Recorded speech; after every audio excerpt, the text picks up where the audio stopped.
appreciate it. We appreciate the prayers of the nation. Thank you. Thank you. So what kind of weapons were used to gun down these police officers, and where could someone get them?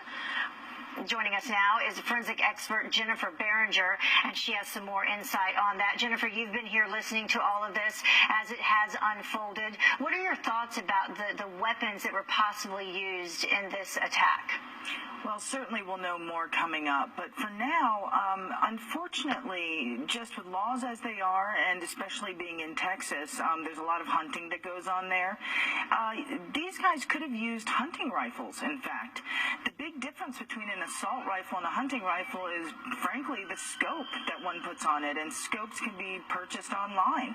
So I know that a lot of your guests have been saying that perhaps this was a very planned attack, but in theory, this could have been done on spur of the moment with a hunting rifle very easily. As long as it was a double-shot weapon, they could easily do it with something that you could purchase at a grocery store. And what's also interesting, and I did a little bit of research into this and was not aware of it, perhaps I'm sure other people are, you are, that you can go into these gun shops and you can buy adapters, right, which can adapt a gun and make it an assault or a semi-assault, or can make it an assault rifle? That's right. It will certainly allow the rifle to shoot faster, which may have been what they were hearing. Well, for now, we know that there may have even been more than one person involved, more than one shooter, but even if it were just the one, it could have been a hunting rifle that had a good scope on it, that had been modified, as you say, or maybe even not modified. A lot of times you can hear a lot of echoes, things like that, but he could certainly shoot quickly enough, and from the vantage point that he had above, that could have been done with something that you could purchase almost anywhere at this point. Yeah, we're looking at the video there as you're speaking, and you can actually see some of the flashes from the gun as he fired.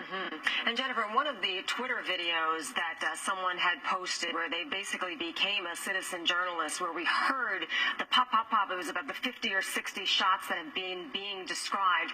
You're saying that that doesn't necessarily mean that that was an automatic weapon, or those were automatic weapons. That's correct. It doesn't necessarily mean that. A lot of times it can seem faster than it actually is, but as long as you have a rifle that has a clip and it's not a situation where your bullet actually has to be ejected in between, like a single action rifle, you can shoot rather quickly. Very.